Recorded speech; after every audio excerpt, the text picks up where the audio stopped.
Hey guys, welcome to Devbhoomi career point. तो कैसे हैं आप लोग? I hope you all are doing great. तो देखिए दोस्तों, आज आपके लिए सामान्य हिंदी के अंतर्गत एक नई सीरीज लेकर आया हूं, जिसका आज भाग 1 है। इसमें हम अध्ययन करेंगे छायावादी कवियों के बारे में। देखिए, छायावादी कवि सामान्य हिंदी यूके ट्रिपल एससी का जो जनरल पेपर का सिलेबस है, वहाँ पर आपका लास्ट टॉपिक है सामान्य हिंदी कवि परिचय, जिसमें आपको गद्य खंड और पद्य खंड दिया गया है। पद्य खंड के अंतर्गत हमारे 4 महत्वपूर्ण छायावादी कवियों को दिया गया है, जिनके नाम है जयशंकर प्रसाद, सुमित्रानंदन पंत, सूर्यकांत त्रिपाठी निराला और महादेवी वर्मा। यानी कि इन चारों को छायावाद का 4 प्रमुख स्तंभ कहा जाता है। छायावाद के जो 4 प्रमुख स्तंभ है, यही नाम है।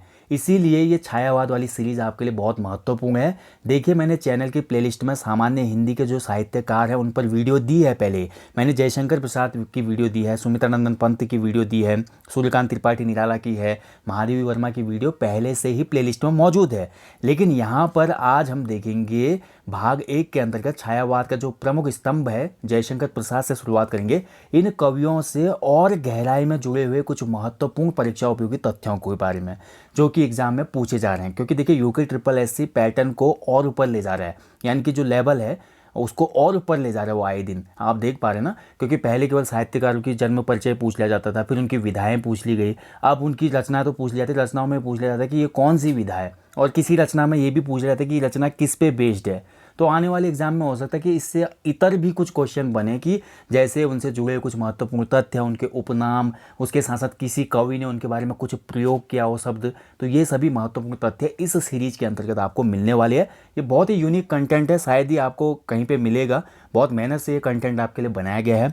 तो चलिए शुरू करते हैं। छायावादी कवि, छायावाद के 4 प्रमुख स्तंभ हमारे जो यहाँ पे नाम दिए गए हैं, ये आपके UK triple SC group C syllabus कवि परिचय पद्य खंड में ये चारों नाम आपको दिख जाएंगे। जयशंकर प्रसाद, सुमित्रानंदन पंत, सूर्यकांत त्रिपाठी निराला और महादेवी वर्मा। इनसे क्वेश्चन बनते ही बनते हैं।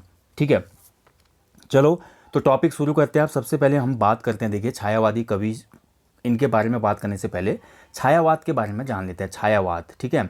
तो छायावाद का जो समय माना जाता है हिंदी में, छायावाद का समय टाइम पीरियड है 1918 से 1936 तक। 1918 से 1936 तक का जो पीरियड था, इसको छायावाद कहा जाता है। ठीक है, अब छायावाद शब्द का सबसे पहले प्रयोग किस व्यक्ति ने किया था, ये बहुत महत्वपूर्ण पॉइंट है। तो छायावाद शब्द का सबसे पहले प्रयोग किया था मुकुटधर पांडे नामक व्यक्ति ने। मुकुटधर पांडे, इनको भी आप याद रख लीजिए। ठीक है, इनने इस शब्द को गढ़ा था, छायावाद को।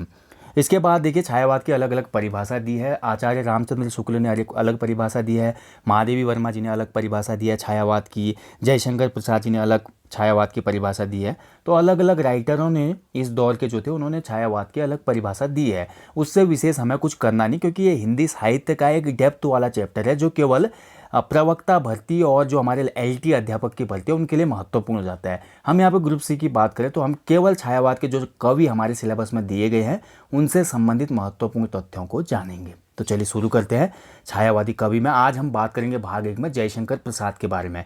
जयशंकर प्रसाद के बारे में ज़्यादा जानने के लिए आप इसी प्लेलिस्ट में, मैं इसको सामान्य हिंदी वाली प्लेलिस्ट में ही ऐड करूँगा, साहित्यकार वाली प्लेलिस्ट में।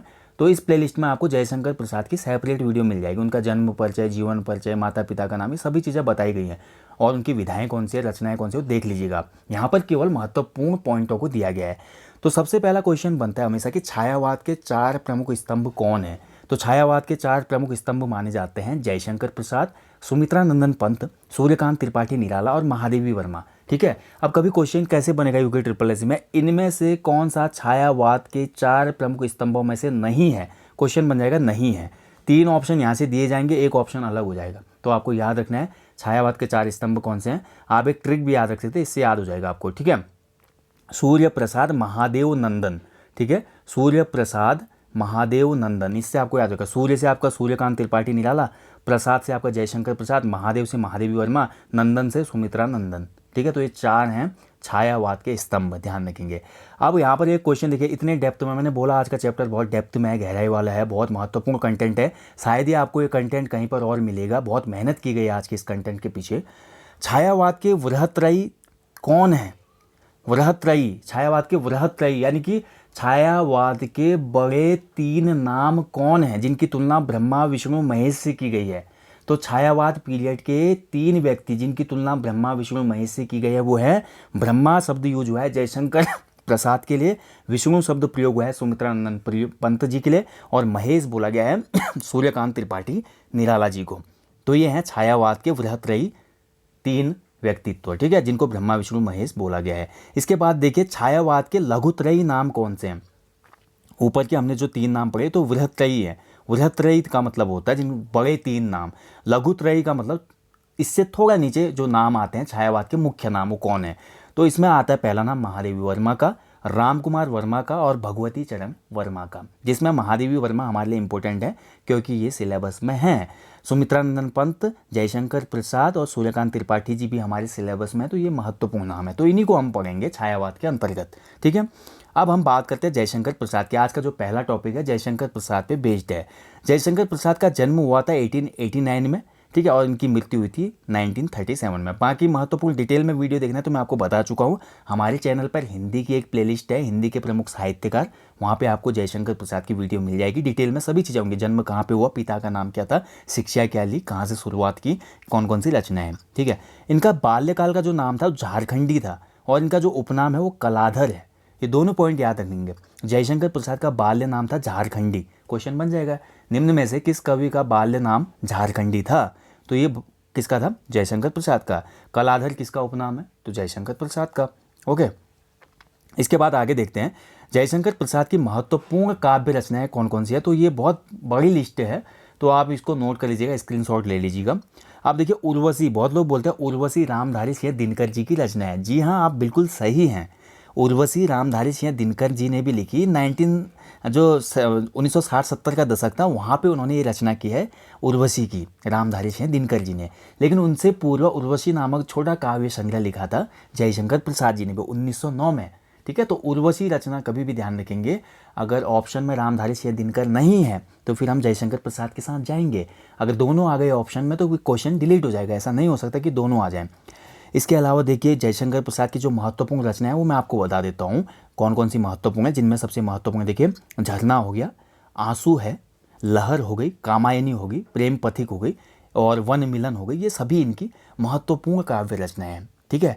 जिनमें देखिए कामायनी तो सबसे महत्वपूर्ण है। कामायनी ने जयशंकर प्रसाद को कहीं ना कहीं एक अलग ही लेवल पे खड़ा कर दिया।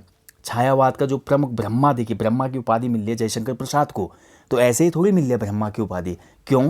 क्योंकि कामायनी नामक जो इन्होंने काव्य लिखा ना, तो इससे ये बहुत ज़्यादा फेमस हो गए थे, ठीक है। तो कामायनी बहुत महत्वपूर्ण है, बहुत बार पूछा भी गया है। जयशंकर प्रसाद की प्रथम कविता सावन पंचक सन 1906 ईस्वी में भारतेंदु पत्रिका में कलाधर उपनाम से प्रकाशित हुई। जैसा कि मैं आपको बता चुका हूँ जयशंकर प्रसाद का उपनाम क्या है, कलाधर, ठीक है। तो इनकी जो पहली कविता थी सावन पंचक, ध्यान रखेंगे, और किस में प्रकाशित हुई, भारतेंदु पत्रिका में। जयशंकर प्रसाद की प्रथम छायावादी कविता प्रथम प्रभात सन 1918 ईस्वी में प्रकाशित हुई, जो कि झरना में संकलित है, ठीक है। तो झरना पूरा काव्य संग्रह है। थोड़ा इस चीज़ को भी समझिए, कविता अलग चीज़ है। कविता, एक कविता का मतलब है एक ही पॉइंट या एक ही विषय पर जो चीज़ लिखी गई है वो कविता है। जैसे मेरे को पहाड़ अच्छे लगते हैं, मैंने पहाड़ पे कुछ लाइनें लिख दी तो वो कविता हो गई। काव्य संग्रह का मतलब होता है ऐसी ही ढेर सारी कविताएं जिसके अंदर समाई होंगी। काव्य संग्रह, जैसे यहाँ पे झरना एक काव्य संग्रह जैसा कि हम बोल रहे हैं, तो इस झरना काव्य संग्रह में जयशंकर प्रसाद जी ने बहुत सी कविताओं का संग्रह किया होगा, तभी इसको काव्य संग्रह बोलते हैं, ठीक है। कविता और काव्य संग्रह में बहुत अंतर होता है, जमीन आसमान का, ध्यान रखिएगा। जयशंकर प्रसाद की प्रथम पुस्तककार रचना उर्वशी है। यह चंपू काव्य है। देखिए एक नया वर्ड यहाँ पे यूज में आया, चंपू काव्य। अब चंपू काव्य क्या होता है, देखिए ऐसी रचना जो गद्य और पद्य दोनों में हो, ऐसी काव्य रचना जो कि गद्य पद्य दोनों में हो, उसको चंपू काव्य कहा जाता है, ठीक है। गद्य पद्य मिक्स रहेगा इसमें, तो उसको हमेशा चंपू काव्य बोलेंगे। तो उर्वशी इनका चंपू काव्य है। खड़ी बोली में जयशंकर प्रसाद का प्रथम काव्य संग्रह कानन कुसुम है। तो ये भी बहुत महत्वपूर्ण पॉइंट है, क्वेश्चन निकल के आ सकता है यहाँ से कि जयशंकर प्रसाद का खड़ी बोली में पहला काव्य संग्रह कौन सा था, तो कानन कुसुम है। जयशंकर प्रसाद द्वारा रचित झरना को छायावाद की प्रथम रचना स्वीकार किया जाता है। देखिए बहुत महत्वपूर्ण है। तो झरना को छायावाद की प्रथम रचना स्वीकार किया जाता है और इसको छायावाद की प्रथम प्रयोगशाला भी कहा जाता है। बहुत ही महत्वपूर्ण पॉइंट है, क्वेश्चन बनेगा एग्जाम में। छायावाद का प्रथम प्रयोगशाला किसे कहा जाता है, तो छायावाद की प्रथम प्रयोगशाला कहा जाता है झरना नामक काव्य संग्रह को। बहुत महत्वपूर्ण पॉइंट मिलने देखिए आपको। जयशंकर प्रसाद कृत आंसू 133 छंदों का विरह प्रधान स्मृति काव्य है। इसे हिंदी का मेघदूत कहा जाता है। देखिए एक और महत्वपूर्ण की पॉइंट आपको मिल गया। हिंदी का मेघदूत किसे कहा जाता है? तो हिंदी का मेघदूत कहा जाता है आंसू को, जो कि विरह प्रधान, विरह का मतलब होता है वेदना, पीड़ा, ठीक है। प्रेमी मिलन में जो व्याकुल होते हैं, विरह बोलते हैं ना, पीड़ा, तो इस पर बेस्ड ये पूरा काव्य संग्रह है और हिंदी का मेघदूत कहा जाता है। बहुत ही इंपॉर्टेंट पॉइंट है, नोट कर लीजिएगा सभी की पॉइंट। जयशंकर प्रसाद कृत चित्राधार में इनकी ब्रज में रचित कविताएं संकलित हैं। तो चित्राधार भी इनकी ही रचना है जिसमें ब्रज भाषा में रचित कविताएं हैं। जयशंकर प्रसाद कृत प्रेम पथिक प्रथमतः ब्रज भाषा में सन 1909 में लिखा गया था, जिसका इन्होंने खड़ी बोली में अनुवाद सन 1914 में किया। तो प्रेम पथिक भी इन्होंने ब्रज भाषा में लिखा, बाद में इसका खड़ी बोली में ट्रांसलेशन किया गया था। ठीक है, अगला देखिए जयशंकर प्रसाद कृत कामायनी महाकाव्य। देखिए कामायनी जो रचना है ना इनकी, इसको काव्य रचना नहीं कहा जाता, इसको काव्य ग्रंथ नहीं कहा जाता, इसको महाकाव्य कहा जाता है। देखिए महाकाव्य, इसीलिए जयशंकर प्रसाद की तुलना ब्रह्मा से की गई है, क्योंकि कामायनी में जो इन्होंने लिखा है ना इस महाकाव्य के अंतर्गत 15 सर्गों में रचना है पूरी, 15 सर्ग हैं। इसका क्वेश्चन बना भी था पूर्व किसी एग्जाम में, कामायनी में कितने सर्ग हैं कुल मिलाकर। ठीक है, तो कामायनी में देखिए 15 सर्ग का यहाँ पे उपयोग किया गया है। कौन कौन से सर्ग हैं तो आप देख सकते हैं यहाँ पर कामायनी में। ठीक है, तो ये हमारे 15 सर्गों की बात करें। यहाँ पे देखिए जो ये मुख्य पात्र हैं, पात्रों के नाम भी दिए गए हैं। इसमें मुख्य पात्र होते हैं मनु, श्रद्धा, इड़ा और कुमार होते हैं। ठीक है, आनंदवाद इसमें देखा जाए तो दर्शन है, यानी कि जो हमारा कामायनी महाकाव्य है ये किस दर्शन पर आधारित है? तो ये हमारा समरसवाद और आनंदवाद पर आधारित है। ठीक है, और इसमें जो मुख्य छंद हैं वो हमारा तांटक छंद है, ध्यान रखेंगे। ये मनु, श्रद्धा, ईड़ा, कुमार जो है ना, ये कामायनी महाकाव्य के पात्र हैं जिन पे बेस्ड पूरी ये कामायनी महाकाव्य की रचना हुई है। ठीक है, पात्र का मतलब जो बोल सकते हैं कि एक हिसाब से केंद्र बिंदु हैं जिन पर रचना की गई है। अब देखिए कामायनी में सर्ग कितने हैं? तो पूरे कामायनी महाकाव्य है इसमें सर्ग लिए गए हैं 15। चिंता, आशा, श्रद्धा, काम, वासना, लज्जा, कर्म, ईर्ष्या, ईड़ा, स्वप्न, संघर्ष, निर्वेद, दर्शन, रहस्य, आनंद। तो देखिए 15 सर्ग हैं, यानी कि इतने सर्गों पर बेस्ड पूरा कामायनी महाकाव्य है। इसीलिए देखिए कामायनी बहुत बड़ा एक महाकाव्य माना जाता है छायावाद का। ठीक है, चलिए आगे बढ़ते हैं। आचार्य शांति प्रिय द्विवेदी ने कामायनी को छायावाद का उपनिषद कहा है। तो शांति प्रिय द्विवेदी ने कहा है छायावाद का उपनिषद किसको? कामायनी को। देखिए एक और महत्वपूर्ण की पॉइंट, ये जितने पॉइंट मिल रहे ना आपको, ये इतने महत्वपूर्ण है किसी भी एग्ज़ाम के लिए। अगर आपको ठीक ठाक लेवल का क्वेश्चन पेपर मिलेगा आगामी वीपीडीओ एग्ज़ाम में, तो मान के चलिए देखिए ये क्वेश्चन उसी लेवल के हैं। जयशंकर प्रसाद को प्रेम और सौंदर्य का कवि माना जाता है। ठीक है, तो प्रेम और सौंदर्य पर ही आधारित इनकी जितनी भी काव्य रचनाएं रही वो ज़्यादा रही, इसीलिए इनको प्रेम और सौंदर्य का कवि माना जाता है। ठीक है दोस्तों, तो ये था आज हमारा छायावाद का भाग 1। दोस्तों इस वीडियो के कमेंट बॉक्स में ज़रूर बताइए आपको ये टॉपिक कैसा लगा, ज़रूर बताइएगा। इसका भाग 2 देंगे और उसमें हम देखेंगे सूर्यकांत त्रिपाठी निराला जी के बारे में, ऐसे ही महत्वपूर्ण तथ्यों को। ठीक है दोस्तों, बाकी चैनल पे जो हमारी सीरीज़ हैं वो आप कंटिन्यू हो जाएंगी धीरे धीरे।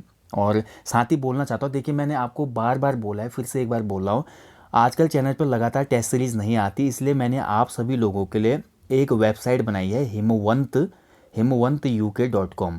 इस पर डेली आप देखते हैं सामान्य हिंदी, यूके, जीके और अन्य टेस्ट सीरीज़ लगातार आते हैं। दिन की 2 टेस्ट सीरीज़ आपको मिल रहे हैं हिमवंत UK.com पर।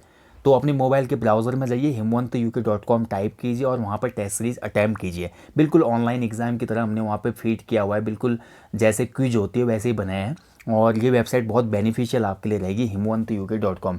बिल्कुल निःशुल्क वहाँ पे टेस्ट सीरीज़ आपको मिल रहे हैं। उत्तराखंड जीके के 17-18 टेस्ट हो गए हैं, हिंदी के अभी 5-7 टेस्ट हो चुके हैं वहाँ पे। करंट अफेयर्स के टेस्ट सीरीज़ चलती है यहाँ पे, उत्तराखंड करंट अफेयर्स की टेस्ट सीरीज़ चलती है और हमारे नेशनल इंटरनेशनल करंट अफेयर्स की टेस्ट सीरीज़ चलती है। तो बहुत ही बेनिफिशियल ये आपके लिए वेबसाइट है हिमवंत UK.com। ठीक है, तो इस पर विजिट ज़रूर कीजिएगा। साथ ही देखिए दोस्तों इसके अलावा भी मैं बोलना चाहता हूँ, बहुत से लोग बोलते हैं कि हमें पत्रकारिता और ये टॉपिक नहीं मिलते, जनसंचार वगैरह, तो इसके लिए भी हमारी एप्लीकेशन पर सामान्य हिंदी का संपूर्ण कोर्स है।